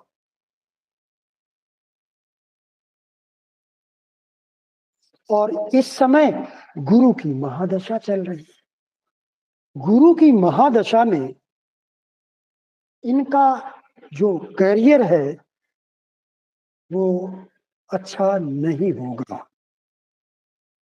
शनि की महादशा में कैरियर अच्छा होगा, लेकिन अवरोध बीच बीच में आते रहेंगे। बीच बीच में नौकरी बदलना या नौकरी छूटना ये जारी रहेगा। दशम भाव पीड़ित हो गया है, दशमेश पीड़ित हो गया है। षटबल में भी इसको शायद 9वां अंक मिला है दशम भाव को। भाव के षटबल मैंने लिखा नहीं है, मुझे जो याद आ रहा है 9 अंक मिले थे। 12 में से 9 अंक, 1 नंबर सबसे श्रेष्ठ होता है, 12 नंबर सबसे निकृष्ट होता है, तो 9 नंबर मिले थे। दशम भाव कमजोर है, दशमेश कमजोर है। दशम भाव में अष्टम भाव से शनि की दृष्टि है, तो इसलिए शनि की महादशा गुरु की अपेक्षा अच्छी होगी, क्योंकि शनि राजयोग कारक ग्रह है। भले ही वो पीड़ित बहुत ज्यादा है, 25% तो फिर भी फल देगा, 25% तो फिर भी देगा। और राजयोग का 25% भी बहुत होता है। एक सामान्य व्यक्ति सामान्य जीवन जी सकता है। द्वितीय भाव संस्कार का भाव है। ये शिशु अवस्था का भाव है, यहीं पर संस्कार पड़ते हैं। उससे हमें यह भी पता लगता है कि इनका घर खानदान कैसा होगा, माता पिता की स्थिति कैसी होगी समाज में। तो द्वितीय भाव का स्वामी द्वितीय भाव में है, अच्छा तो है, लेकिन वक्री हो गया है, ये बुराई आ गई, शनि की दृष्टि पड़ गई। तो इसलिए यहाँ पर जो शिशु अवस्था है वो बहुत अच्छी नहीं गई होगी। शिशु अवस्था जो है, संस्कार जिस समय पढ़ते हैं, क्योंकि मंगल वक्री है, पहला कारण। दूसरा, मंगल का यहाँ बैठना बहुत अच्छा है, गुरु की दृष्टि अच्छी है, लेकिन इसका वक्री होना और शनि की दृष्टि पड़ना ये बुरा है। तो बहुत अच्छे खानदान, बहुत अच्छे घर के ये व्यक्ति नहीं हो सकते हैं। गुरु जी फिर जी, जैसे वक्री ग्रह तो बलवान होता है ना। हाँ, लेकिन मैंने आपको ये भी बताया था कि जो क्रूर ग्रह हैं वक्री होंगे तो बलवान होंगे, बलवान होंगे तो उनकी क्रूरता और बढ़ जाएगी, उनकी अशुभता और बढ़ जाएगी। फिर जब वो पीड़ित हो तब तो और भी ज्यादा। तो ये जो वक्री है भौतिक मामलों के लिए तो ठीक है, रिश्तों के मामले में ठीक नहीं है। यहाँ पर धन के मामले में ठीक है, हाँ, भौतिक मामलों में ठीक रहेगा क्योंकि अपने घर में बैठा है। तो कुल मिलाकर कहने का अर्थ ये है कि एक तो बहुत अच्छे घर से नहीं है, लखपति करोड़पति के घर से नहीं है। फिर इनकी जो कुंडली है, इनका जो जीवन है वो संघर्षपूर्ण रहेगा। अभी ये संघर्ष करेंगे, जब तक गुरु की महादशा रहेगी तब तक संघर्ष ज्यादा रहेगा गुरु की महादशा में। अभी शुक्र खत्म होगा 2 अगस्त 26 को, फिर सूर्य आएगा लगभग 10 महीने के लिए, फिर चंद्रमा आएगा गुरु में 1.25 साल के लिए लगभग चंद्रमा, फिर मंगल आएगा, वो भी लगभग 10-11 महीने या 10.5 महीने का होगा। मंगल के बाद राहु लगभग 2.25 वर्ष के लिए। तो अभी तो इनके 5-6 वर्ष बाकी हैं, तो तब तक अभी इन्हें संघर्ष करना है। इसके बाद शनि की महादशा आएगी। शनि की महादशा जब आएगी तो शनि में शनि नौकरी तो दे देगा, लेकिन फिर छुड़वा भी देगा। जब किसी शनि में शनि की अंतर्दशा होगी और प्रत्यंतर दशा किसी बुरे ग्रह की होगी, जैसे सूर्य, वहां पर ये नौकरी को छुड़वा देगा, लेकिन मिलती रहेगी। शनि की दृष्टि 10वें भाव पर है, ये दोनों काम करती है। पहला मैंने बताया कि नौकरी या व्यापार में अवरोध उत्पन्न करना, दूसरा नौकरी देना, क्योंकि शनि नौकरी का कारक है और ये भाव नौकरी व्यवसाय का है। तो इन दोनों में एक चीज सिमिलर है, नौकरी। तो इसलिए अपनी दशा में नौकरी देगा भी, छुड़वाएगा भी। लेकिन शनि के बाद जब बुध की अंतर्दशा आएगी, केतु की अंतर्दशा आएगी, तब ये ठीक होगा। शनि अच्छे रिजल्ट देगा। किस मामले में? भौतिक मामलों में। लेकिन पंचम भाव के मामले में बहुत बुरे फल देगा, मैं बता चुका हूं।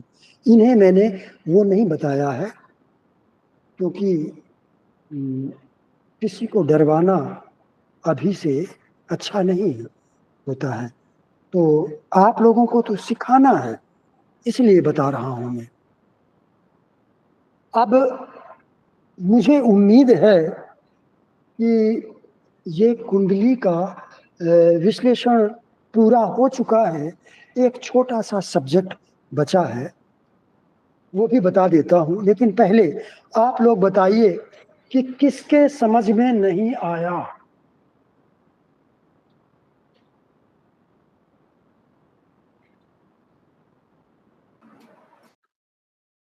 गुरुजी बहुत बहुत अच्छी एक्सप्लेनेशन थी ये सारी। यहाँ तक पहुंच संजू जी लेंगे बोल हमें रही हैं।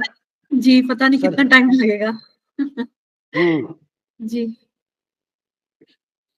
अच्छा, और किसी को अगर ना समझ में आया हो तो बताएं। कोई नहीं बोल रहा, इसका मतलब है कि सबके समझ में आ गया है। गुरुजी, एक इसी कुंडली में एक प्रश्न है। ये दूसरा भाव वाणी का भी होता है और बुध भी वाणी का कारक है, जो राहु के साथ बैठा है। तो इनकी वाणी से, अपनी बोली से रिलेटेड भी इनको प्रॉब्लम्स खड़ी करते होंगे ये अपने लिए। नहीं, क्या नहीं? है कि मंगल देखिए अपनी राशि में है, द्वितीय भाव बलवान है, वक्री भी है मंगल तो और बलवान है। फिर गुरु की दृष्टि भी है, वो भी अच्छा है। लेकिन समस्या क्या है कि मंगल वक्री है। एक तो मंगल क्रोध का कारक ग्रह है और उस पर ये वक्री हो गया और शनि के द्वारा पीड़ित भी हो गया। तो अब ये क्या करेगा? ये वाणी में क्रोध आएगा, वाणी में गालियां आएंगी। बुध जो वाणी का कारक है, वो द्वितीय भाव से कहां बैठा है? अष्टम में बैठा है। द्वितीय से अष्टम में। इस बात को हमेशा ध्यान रखिएगा कि चाहे वो अपने घर का स्वामी हो या उसका कारक हो, उसे उस भाव से जिसका कारक है या जिस भाव का स्वामी है उससे शुभ भाव में स्थित होना चाहिए। तो द्वितीय भाव से अष्टम में है कारक, तो एक तो ये कमी है। अब चलो ठीक है, अपने राशि में है लेकिन वहां से तो अष्टम हो गया, अब ये वक्री हो गया। वक्री होने से भी ऊट पटांग बात करेगा, भाषण ज्यादा देगा, और राहु बैठा है साथ में, तो राहु का प्रभाव भी पड़ेगा इस पर। तो इनकी जो वाणी है वो अच्छी नहीं होगी, यानी बोलने का ढंग, वाणी तो ठीक होगी, वाणी में कोई समस्या नहीं आएगी जी क्योंकि मंगल बलवान होकर बैठा है। बुध अपनी राशि में बलवान है, वो भी वक्री है, तो बलवान है दोनों, गुरु की दृष्टि भी पड़ रही है, तो एक अकेले शनि की दृष्टि कुछ नहीं बिगाड़ लेगी वाणी का। तो वाणी तो ठीक होगी लेकिन वाणी, इनका जो बोलने का जो तरीका है वो ठीक नहीं होगा। मेरा भाव वही था, मैंने वाणी बोल दिया। हाँ, तो ये अब चलिए एक सब्जेक्ट, क्योंकि इस वो आज का सब्जेक्ट तो नहीं है लेकिन अभी थोड़ा समय ज्यादा नहीं हुआ है तो इसलिए मैं बता देता हूँ। ये आगे नेक्स्ट वीक बताऊंगा, तो उनमें से एक शॉर्ट में बता देता हूँ। इसके बाद आज के लिए मैं यही समाप्त करूंगा, क्योंकि अब दूसरा सब्जेक्ट लूंगा तो बड़ा कंफ्यूजन क्रिएट होगा आप लोगों के लिए। तो चंद्रमा, हमने अभी तक चंद्रमा के बारे में कैरियर के संबंध में बात किया है और धन के संबंध में बात किया है, बुद्धि के बारे में भी बात की है, मन के बारे में भी बात किया है और गोचर के संबंध में भी बात किया है। लेकिन एक बात मैंने आपको ये बताया था कि कुंडली 70% बलवान है, लेकिन इसके बावजूद जो ग्रहों की स्थिति है वो ग्रहों की स्थिति इनके जीवन में संघर्ष बनाती है। कैरियर का जो दशम भाव है वो पीड़ित है, दशमेश पीड़ित है, और इस समय महादशा भी गुरु की चल रही, गुरु के बाद शनि की महादशा आएगी, वो भी बहुत पीड़ित है, तो इसलिए संघर्ष रहेगा। बुध अपेक्षाकृत ज्यादा अच्छा हो, गुरु से अच्छा शनि होगा, शनि से अच्छा बुध होगा। तो हमने अभी तक ये बात की है। अब चंद्रमा के बारे में एक बात और, चंद्रमा केंद्रुम योग बना रहा है। केंद्रुम योग सभी ने सुना होगा। केंद्रुम योग उसे कहते हैं जब चंद्रमा के दोनों ओर आगे पीछे के दोनों भाव खाली हों। चंद्रमा के आगे का भाव खाली है और पीछे का भाव भी खाली है, कोई नहीं है। ऐसी स्थिति में चंद्रमा केंद्रुम योग बनाता है और केंद्रुम योग दरिद्रता दायक योग होता है, व्यक्ति को गरीब बना देता है। तो जो अभी हमने कुंडली में देखा था, कुंडली को हमने देखा कि 70%, आप 60 मान लो, 60% बलवान है। लेकिन फिर जब हमने ग्रहों की स्थितियां देखी तो कुंडली कमजोर लगी। फिर जब हमने महादशाएं देखी, अभी चल रही महादशा और आने वाली महादशाएं, तो हमें और भी कमजोर लगी कुंडली। अब चंद्रमा को देखते हैं तो ये केंद्रुम योग बना रहा, जो दरिद्रता दायक योग है।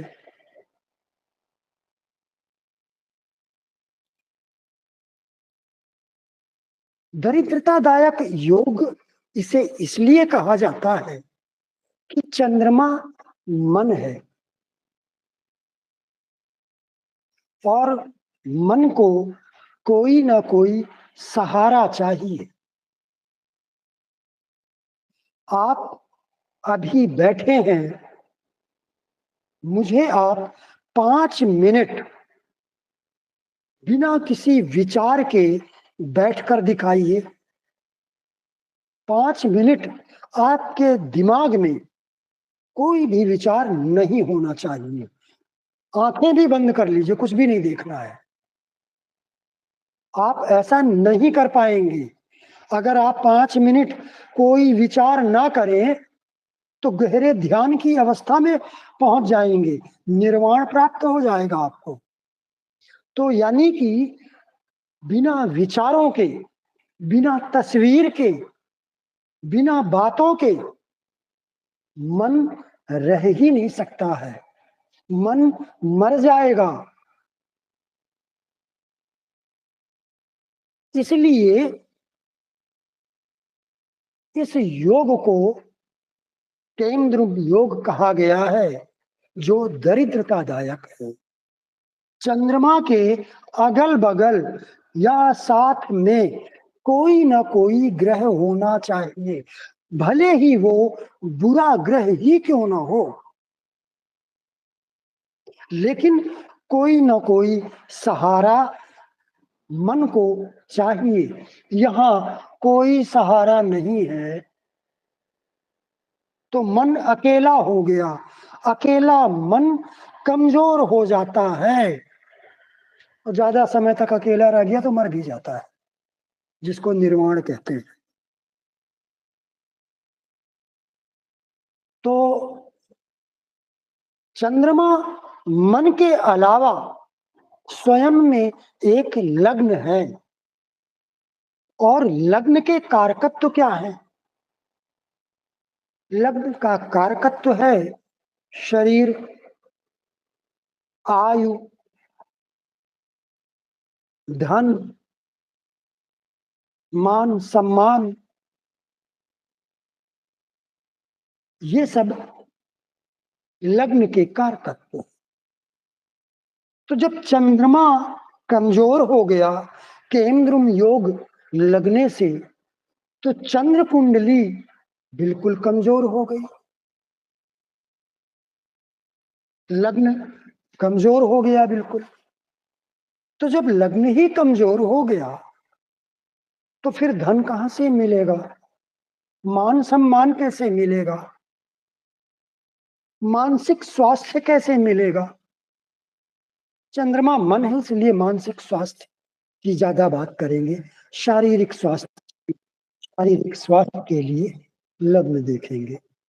तो मानसिक स्वास्थ्य कैसे होगा?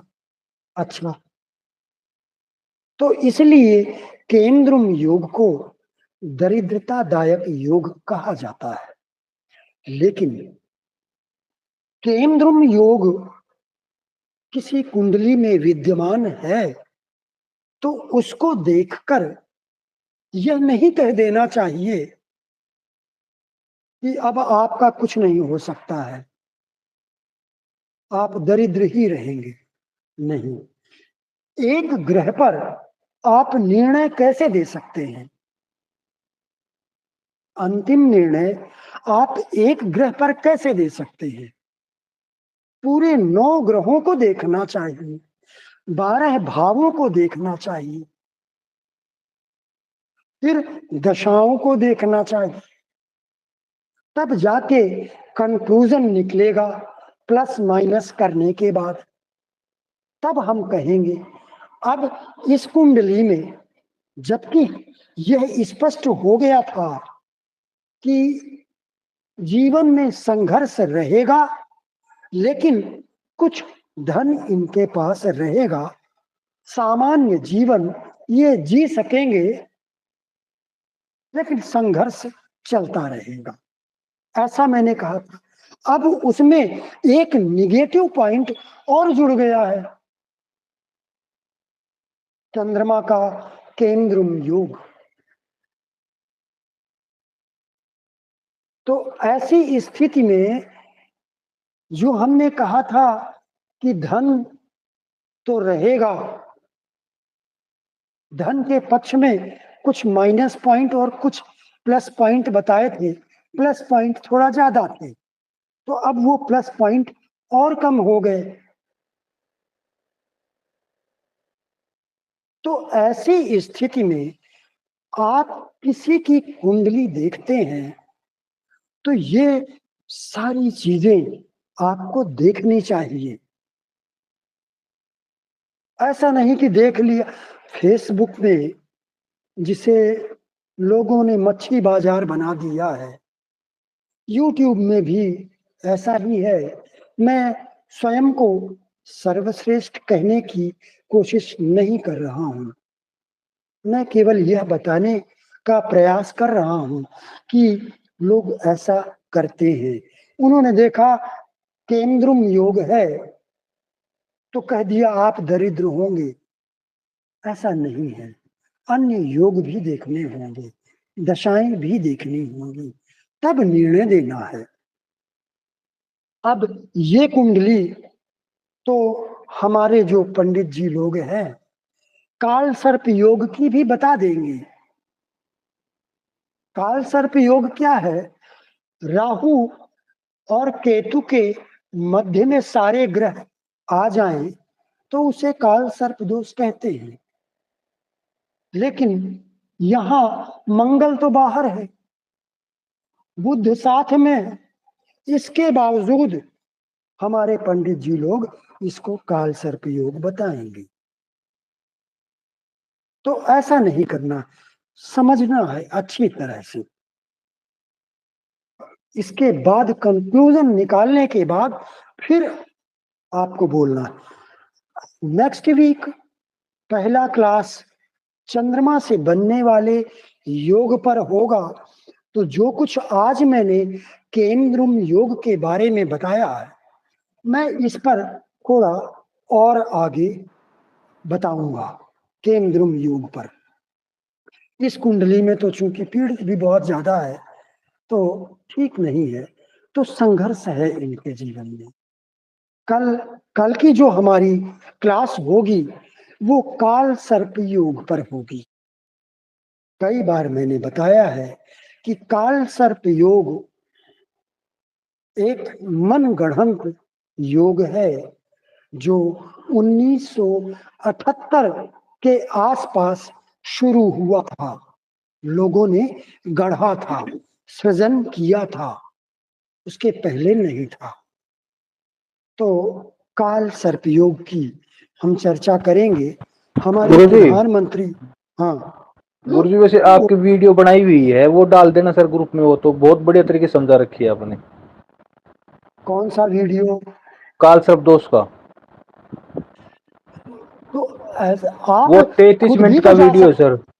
मैं कहता हूँ आप नहीं तो खुद भी जा सकते हैं ना। नहीं सर, YouTube वही तो में। सुनो, नहीं वो तो मैंने देख लिया, मेरे तो फिर? बिल्कुल समझ में आ गया। लेकिन जो हाँ। और बच्चे हैं उनके लिए भी नहीं तो जो और बच्चे हैं मैंने सबको बता दिया है कि आप YouTube में मेरे वीडियो देखिए, जहां नहीं समझ में आता वहां कमेंट कीजिए। इससे क्या होगा कि आपके अलावा जब मैं उत्तर दूंगा तो आपके अलावा दूसरे लोगों को भी तो फायदा मिलना चाहिए। बिल्कुल ग्रुप में डाल दूंगा, आपको बना बनाया मिल जाएगा और उसका कोई फायदा नहीं होगा, समाज को भी तो फायदा हो। बिल्कुल। आप मुझे लाइक मत करना, सब्सक्राइब मत करना, मैं ये नहीं कहता हूं, लेकिन दूसरों को कोई लाभ तो हो। तो आप YouTube में जाइए, यही बात तो मैंने आज भी कही है। फेसबुक की पोस्ट मेरी देखिए, वहां प्रश्न कीजिए। और कुछ करने के लिए नहीं कहता हूं, प्रश्न करने के लिए कहता हूं। आप सीखेंगे, मुझे अच्छा लगेगा। जब इस क्लास का समापन होगा तो आप सोचिए कि जीवन में पहली बार मैं क्लास ले रहा हूं तो मुझे कितनी संतुष्टि प्राप्त होगी। यदि आप ये कुंडली देखना सीख जाते हैं तो इसलिए मैं कहता हूं कि मैं आपके पीछे हूं, आपको उत्तर मैं हर जगह दूंगा, आप प्रश्न तो कीजिए, है ना। तो सभी लोग, और उसमें ग्रुप में तो यूट्यूब का लिंक भी दिया हुआ है सर। आप उसमें मेरे यूट्यूब चैनल में जाइए। काल सर्प योग पे तो आपने बहुत अच्छा समझा रखा है उसमें। मुझे याद ही नहीं है कि काल नहीं, सर्प बहुत योग अच्छा मैंने कब दिया है वीडियो, दिया है। पुराना 35 होगा। 35 मिनट का वीडियो है सर जी। पिछले साल के 15 अगस्त। अच्छा। हाँ हाँ, मैं डाल पिछले दूंगा सर, साल वो का बता रहे। मेरे पास डाउनलोड है सर वो। नहीं, डालना नहीं है, ग्रुप में नहीं डालना है, सभी अच्छा। को यूट्यूब चैनल में जाकर ही देखना है, वहीं जाकर के देखना है। अरे वीडियो तो बहुत सारे हैं, 200 जी जी। के आसपास होंगे, तो क्या 200 डालेंगे? नहीं, जैसे तो कल ऐसा वाले नहीं क्लास करना के है। बारे में बात था। हाँ नहीं, ऐसा नहीं करना है। वो उसी में, वहां तो देखिए आप, कुंडली विश्लेषण जैसा अभी मैंने किया है, मैंने लोगों का कुंडली विश्लेषण भी किया है यूट्यूब में, और कई जगह उनका सबूत भी दिया है। व्हाट्सएप में कर देते हैं, कोई बात सही हो गई तो व्हाट्सएप में कर देते हैं कि गुरुजी जो आपने कहा था वो सच हो गया, वो भी तक दिया हुआ है। मेरे फेसबुक में जाइए, ऐसे कुंडली विश्लेषण बहुत मिलेंगे और सबूत भी मिलेंगे बहुत सारी उसमें। तो इनसे लोगों ने सीखा है, बहुत लोग सीख चुके हैं, आपको भी फायदा होगा। मैं भी, ऐसा नहीं है कि मैं सीख नहीं रहा हूं, मैं भी सीखा करता हूँ, दूसरों की वीडियो देखता हूँ, कभी कभार, कभी कभार पुस्तकें जो मैंने रखी हुई है उनको भी मैं पढ़ लेता हूँ, क्योंकि भूल जाती हैं चीजें। मैं 61 ईयर का आदमी हूँ, तो मैं भी यही करता हूँ। तो जब मैं करता हूँ, तो आप क्यों नहीं, आप भी कीजिए ऐसा। और जहां समझ में नहीं आता है वहां मुझसे सवाल कीजिए, मैं उत्तर देने के लिए तैयार हूं। तो आज के लिए बस हम यहीं पर समाप्त करते हैं, और जी कल। एक, ये हाँ केंद्रुम दोष से, केंद्रुम दोष कम हो जाता है ना अगर उससे केंद्र में कोई शुभ ग्रह हो तो हाँ। यहाँ पे सूर्य गुरु शनि है, तो इसको काउंट करेंगे गुरु को? नहीं, यहाँ पर हम नहीं काउंट करेंगे। कारण देखिए क्या है कि जो गुरु है वो चंद्रमा से चतुर्थ में है, ठीक है, लेकिन लग्न से अष्टम भाव और बहुत पीड़ित है और कमजोर भी है। फिर दशम में मंगल भी है, दशम में मंगल भी है।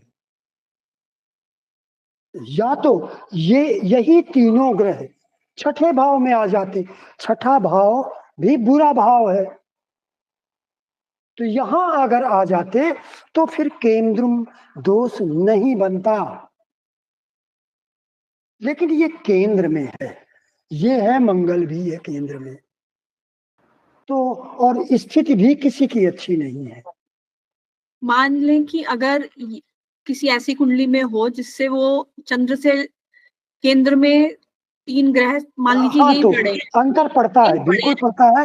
इस लेकिन बारे में वो मैंने कहा अष्टम भाव ना हो तो फिर फर्क पड़ेगा। हाँ, फर्क पड़ता है। और इस बारे में मैंने आपको बताया है अभी कि नेक्स्ट वीक में सैटरडे को मैं चंद्रमा से बनने वाले जितने योग हैं, कोशिश करूंगा कि एक ही दिन में सारे योग समाप्त हो जाएं। जैसे बुरे योग कौन कौन से हैं, केंद्रुम योग है, शकट योग है, विष योग है, जिसे पुनर्भू योग भी कहते हैं। इसके अलावा 2 अच्छे योग भी हैं, गज केसरी योग और चंद्राधि योग। यहाँ भी गज केसरी योग बन रहा है, लेकिन ऐसे गज केसरी योग का कोई अर्थ नहीं है। तो ये सारी चीजें समझनी है, इसीलिए मैंने कहा तुरंत कोई जवाब मत दीजिए, सारी चीजें देखिए और सारे प्लस माइनस कीजिए, तब उसका कंक्लूजन निकालिए, है ना। तो इस बारे में हम अगले सैटरडे को बात करेंगे। कल काल सर्प दोष पर हम बात करेंगे, ठीक है।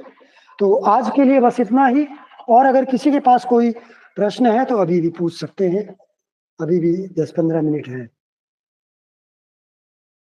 और कोई प्रश्न नहीं है तो फिर मुझे इजाजत दीजिए। गुरुजी, एक जैसे यहाँ पे बुध और राहु की युति है, हम्म, इसका बुध और राहु की युति का क्या प्रभाव होता है? राहु कहते हैं कि बुध को भ्रमित कर देता है। अभी एक बार मैं बता चुका हूं, शायद आपने सुना नहीं, दोबारा फिर बताता हूं। बुध बुद्धि का कारक है, शिक्षा का कारक भी है, और विष्णु स्वरूप होने से ये धार्मिक ग्रह भी है। राहु राक्षस है, चांडाल है, कूटनीतिज्ञ ग्रह है। तो अगर बुध शत्रु राशि में हो, शत्रु राशि में थोड़ा कमजोर होता है, और उसके साथ में राहु हो और बुध कमजोर हो, एक तो शत्रु राशि में कमजोर हो गया, दूसरा यहां पर बुध 3 अंश का है लेकिन वक्री है और अपनी राशि में, यहां पर बुध बलवान है। तो जो ग्रह बलवान होगा उसका असर दूसरे ग्रह पर ज्यादा होगा, और जो ग्रह कमजोर होगा उसका असर दूसरे ग्रह पर कम होगा। यहां पर बुध बलवान है तो बुध का असर राहु पर ज्यादा पड़ेगा। और एक बात बता चुका हूं कि राहु केतु स्वराशिस्थ ग्रह के साथ स्थित हो अथवा उच्च राशिस्थ ग्रह के साथ स्थित हो तो राहु केतु उस ग्रह के अनुसार कार्य करते हैं, उसके विरोध में नहीं। तो यहां पर बुध एक तो स्वराशि में है तो राहु बुध के अनुसार ही कार्य करेगा, दूसरा यहां पर बुध वक्री होने से और अपनी राशि में होने से बलवान भी हो गया है। तो यहां पर राहु बुध पर कोई ज्यादा बुरा प्रभाव नहीं डालेगा। हाँ, ये कह सकते हैं कि थोड़ा बुरा प्रभाव डाल सकता। किस मामले में? ये पिता का भाव है, और पिता का कारक कौन होता है? सूर्य। सूर्य का घोर शत्रु है राहु, तो इसलिए पिता के लिए थोड़ा बुरा कर सकता है। काल पुरुष की कुंडली में नवम भाव का स्वामी गुरु होता है, राहु गुरु का भी शत्रु है, तो इसलिए पिता के संबंध में थोड़ा बुरा कर सकता है। लेकिन अन्य मामलों में ये बुध का कुछ गड़बड़ नहीं करेगा। शिक्षा के मामले में गड़बड़ नहीं करेगा, बुद्धि के मामले में बुद्धि तेज होगी। वाणी के बारे में बता चुका हूं कि वाणी अच्छी है क्योंकि कारक बलवान है, और द्वितीय भाव का स्वामी भी बलवान है, तो वाणी भी ठीक होगी। बस ये है कि ये वक्री है, ये भी वक्री है, तो वाणी भी वक्री होगी, उल्टा बोलेगा। ये चीजें हैं। गुरुजी, यहाँ तो बुध अपने ही भाव में है, अपनी राशि में बैठा है। बुध और राहु परस्पर मित्र ही होते हैं। अगर मान लीजिए कोई ऐसा भाव हो जिसमें बुध की अपनी राशि ना हो, मान लीजिए अपने मित्र की राशि शनि में बैठे हुए हैं दोनों, तो फिर दोनों में से कौन बलवान हम काउंट करेंगे? अब हम ये देखेंगे कि बुध लग्न से कौन से भाव में अच्छे या बुरे भाव में है तो थोड़ा कमजोर होगा। फिर अपनी दोनों राशियों से किस भाव, उसकी जो दो राशियां हैं वो क्या शुभ भाव में है या अशुभ भाव में है, फिर अपनी दोनों राशियों से कहां पर बैठा है उससे भी पता लगेगा कि कमजोर हुआ है या बलवान हुआ है। फिर अंश बल से कैसा है, सूर्य से अस्त है या नहीं अस्त, अन्य किसी ग्रह से पीड़ित है या नहीं पीड़ित है, सद्बल में कैसा है, ये सारी चीजें पहले देखिए तब निर्णय कीजिए कि बुध बलवान है या राहु बलवान है। वैसे तो शत्रु राशि में अगर है बुध तो राहु उस पर हावी होगा। एक फैक्टर। दूसरा, अगर इन दोनों पर किसी ग्रह क्रूर ग्रह की दृष्टि पड़ गई तो निश्चित रूप से राहु बुध पर ज्यादा हावी हो जाएगा। क्यों? क्योंकि बुध सौम्य ग्रह है, सौम्य ग्रह दब जाते हैं, सीधे सरल होते हैं, तो इसलिए वहां पर राहु हावी हो जाएगा। फिर राहु क्या करेगा, बुद्धि को भ्रमित करेगा, राहु बुद्धि को भ्रमित करेगा। यहां पर चूंकि राहु कूटनीति का ग्रह है और बुध बुद्धि का है, तर्क का है, तो इसलिए यहां पर राहु इसकी बुद्धि में कूटनीति ला देगा। ऐसा व्यक्ति बोलने में कूटनीति का सहारा लेगा, तर्कों का सहारा लेगा, ऐसा व्यक्ति। ठीक है जी, बहुत अच्छा, बहुत बढ़िया, थैंक यू सो